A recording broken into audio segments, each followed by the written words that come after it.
It is their money. It's not the superannuation fund's money. It's not the government's money. It's private individuals' money.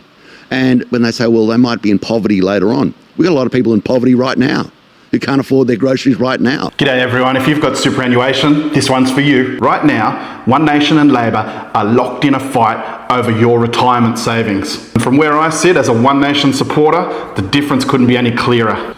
Labor has already hiked taxes on super and brought in a whole bunch more rules. Labor talks about super like it's a national asset, like it's something they can utilise for their own goals and to reduce their own debts. One Nation says the opposite. It's your money. You earned it. You sacrificed wage rises for it. And when life gets really tough, you should be able to access it before you're out in the street. Let's break it down. Superannuation should be lightened up a bit so people can utilise this money in times of crisis. It is their money. A lot of Australians are doing it tough now and struggling to pay off their mortgages. In some ways, I feel that you should give them their money now and let them help them with the cost of living. It is their money. That's Pauline Hanson. She's as clear as day. One Nation isn't calling to scrap compulsory super. They're saying that the current early access rules are too narrow and too difficult. Right now, severe hardship allowances require you to be on Centrelink basically for 26 weeks, and even then, it's still complicated. Compassionate grounds exist for medical needs and foreclosure, but plenty of people who are one bill away from losing their home still can't get access to their super. Barnaby Joyce, One Nation's Treasury spokesman, has been saying the same thing. Your super is safe with One Nation. Your super is at risk with the Labor Party. Treasurer Chalmers, Uncle Jim, Sneaky Jim, is basically stealing more money off superannuants. He says that One Nation is the threat to superannuation when we actually believe in compulsory super. Who has put the new tax on your super? It's the Labor Party. Who we now find out is putting the new tax on the capital gains tax and managed investment trust. It is Labor. Who has gone out there and said that super is a national asset, not a private asset? It is Labor. Who has given dopey ideas for where super should invest? Well, it's Labor. Barnaby is right to be worried. When Labor starts calling our superannuation a national asset, it's a massive change of mindset. Suddenly it's not your primary nest egg for retirement. It's a tool that the government can lean on for their agenda, be it housing, energy, or whatever else they want, because their budget is under pressure. Labor has already moved on the tax side. They've legislated higher taxes on super balances over 3 million. And more taxes for those who have over 10 million. They call it better targeting. Critics, such as One Nation, see it as another grab at the system.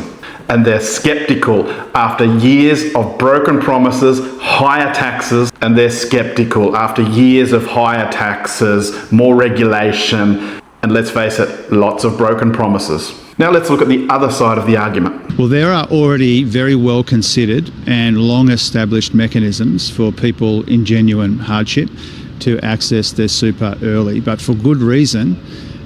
Those arrangements are limited and those arrangements are very focused. That's the scare campaign. Chalmers frames any talk of easier super access as an attack on the entire system. But One Nation has repeatedly said that they support compulsory super. They just want the hardship rules made more practical, so that people don't lose their home or go without the basics while funds are saved up and locked away where they can't get them. Labor's position is clear. Protect the current preservation rules tightly. Tax the higher balances more and keep describing the super pool in terms of a national asset. One Nation's position is also clear. This is private money. When Australians are doing it tough, cost of living crisis, housing crisis, mortgage stress, risk of homelessness, the process of accessing a portion of their own super shouldn't be so difficult. Not a free-for-all, but the current high bar leaves working people stuck.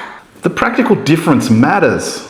Under the existing rules, you generally need to be on Centrelink or DVA payments for 26 consecutive weeks and are unable to meet immediate living expenses. With a 1 to 10,000 cap per year, One Nation wants to expand the definition of hardship so that genuine cost of living pressure, struggling to keep food on the table or a roof over the head, can qualify without forcing people into welfare first. They've also talked about greater flexibility for first home deposits and medical needs. Yes, early access to super reduces the compounding effect building super for retirement. That's a real trade-off. But when the alternative is losing the family home or sliding deeper into financial hardship, right now, many Australians would rather have the choice. One Nation trusts people with their own money more than Labor does.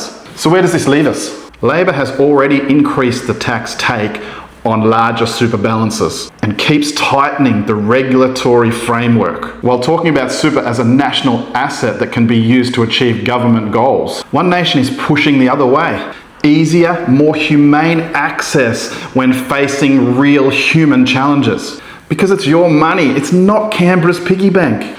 If you're sceptical of Labor after their tax changes and the talk about the national asset, One Nation's argument will make sense. Superannuation was meant to give Australians independence and dignity in their retirement. It shouldn't become a locked vault that only opens when the government decides the severe hardship is bad enough, or a pool that the government eyes when the budget gets tight. That's the fight.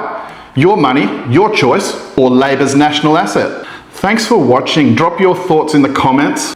Do you think the current early access rules for super are fair enough, or should they be loosened a bit? If this resonated with you, share it around, like, comment and subscribe. Catch you on the next one.